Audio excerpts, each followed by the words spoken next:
Hi all, welcome to IE Plus. ഞാൻ അക്ഷര.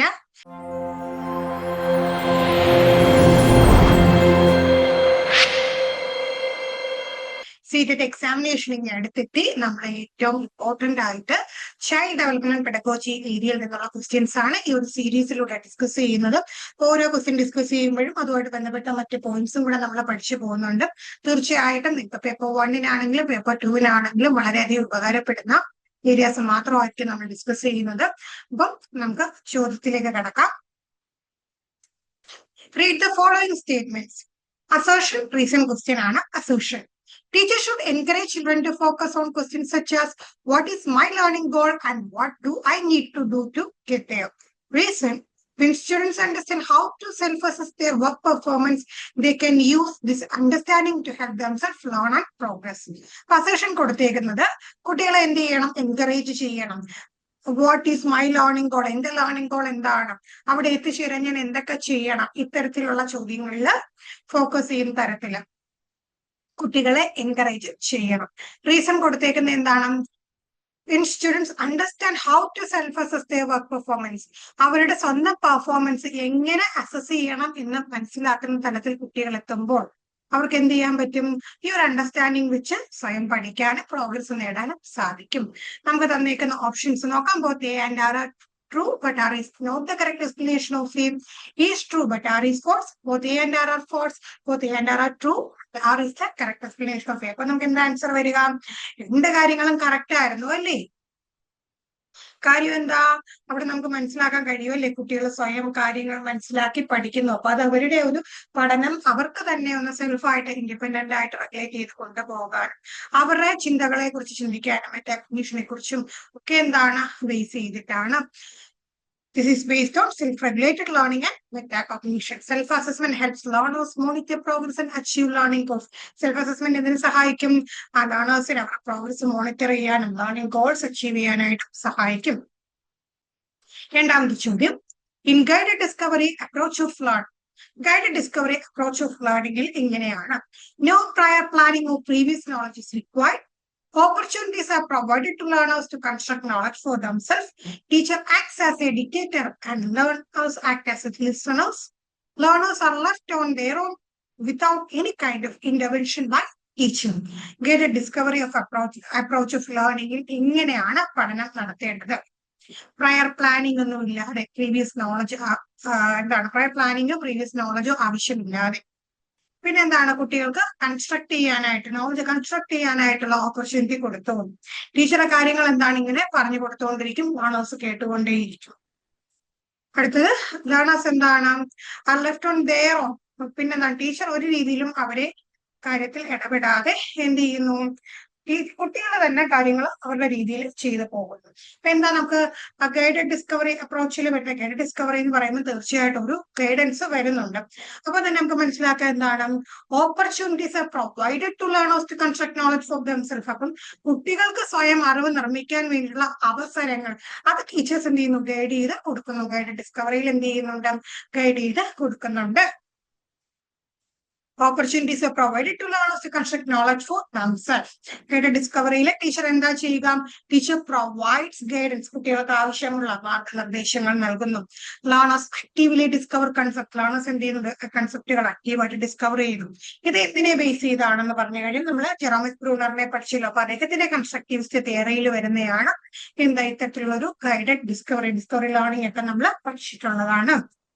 അടുത്ത ചോദ്യം, which of the following strategies is not effective while developing conceptual understanding in children? കുട്ടികളിലെ concept അണ്ടർസ്റ്റാൻഡിങ്ങിന് effective അല്ലാത്തത് ഏതെന്നാണ് ചോദ്യം.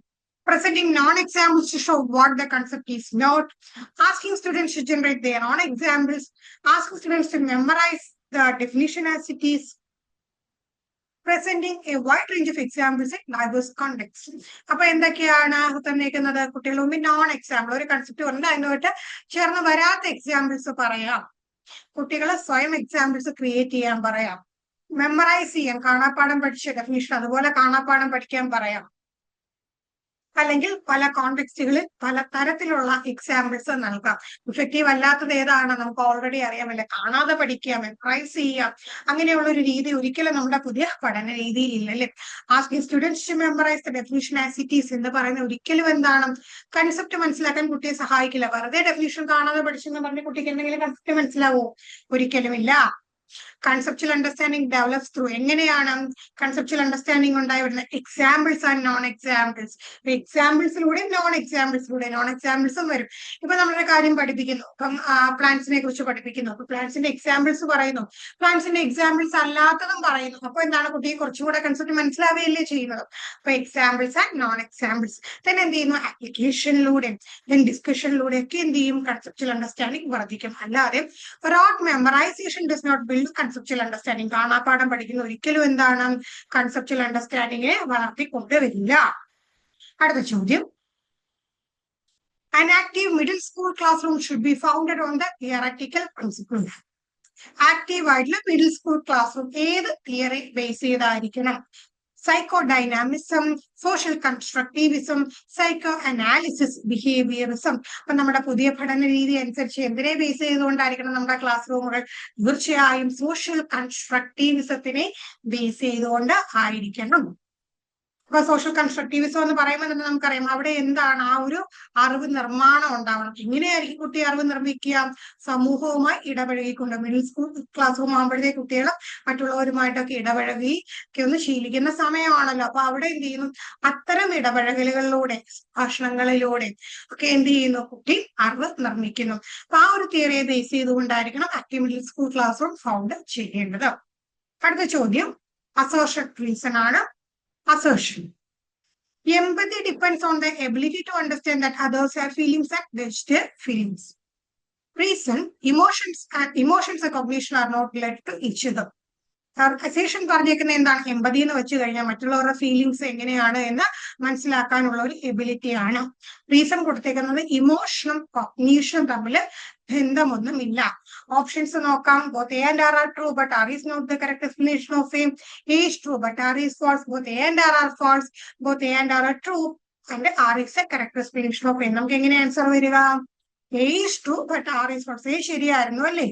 പക്ഷെ എന്താണ്? റീസൺ തെറ്റാണ്.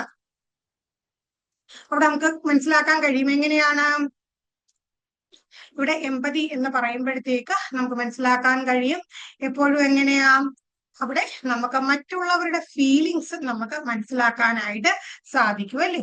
മറ്റുള്ളവരുടെ സ്ഥാനത്ത് നിന്നുകൊണ്ട്. അതപ്പോ നമ്മൾ സിമ്പതിയൊക്കെയും കുറച്ചുകൂടി ഒരു ഹയർ ലെവലിലാണ് എന്ത് പറയുക? എമ്പതി പറയുക അല്ലേ? അപ്പൊ അവിടെ എന്താ?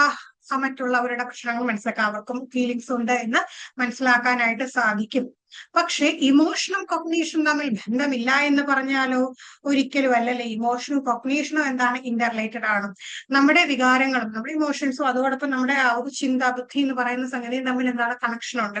സിമ്പിൾ ആയിട്ട് പറയാം, നമ്മൾ നല്ല സന്തോഷത്തിൽ ഇരിക്കുവാണെങ്കിൽ നമുക്ക് ബുദ്ധിപരമായിട്ടുള്ള കാര്യങ്ങൾ ചെയ്യാം. ഇപ്പൊ ക്ലാസ് റൂമിൽ തന്നെ ചിന്തിരിക്കും നല്ല രീതിയിൽ നമുക്ക് സാധിക്കും. ഇമോഷണലി നമ്മൾ ഭയങ്കര ബ്രേക്ക് ആയിരിക്കുന്ന ഒരു സമയമാണെങ്കിൽ നമ്മുടെ കോഗ്നീഷൻ നല്ല രീതിയിൽ പ്രവർത്തിക്കും ഇല്ല. അതുപോലെ തന്നെ നേരെ തിരിച്ചു. ഇപ്പൊ രണ്ടും തമ്മിൽ ആ ഒരു കണക്ഷൻ ഉണ്ട്. അങ്ങനെ വരുമ്പോഴത്തേക്ക് എന്താണ്? Assertion is true and reason is false ആണ് നമുക്ക് ആൻസർ വരിക. അപ്പം നമ്മൾ ഈ ഒരു സെക്ഷനിൽ 5 ക്വസ്റ്റ്യൻസ് ആണ് ഡിസ്കസ് ചെയ്തത്. അടുത്ത സീരീസിലായിട്ട് നമുക്ക് ബാക്കി ക്വസ്റ്റ്യൻസും കൂടെ ഡിസ്കസ് ചെയ്യാം. Thank you all.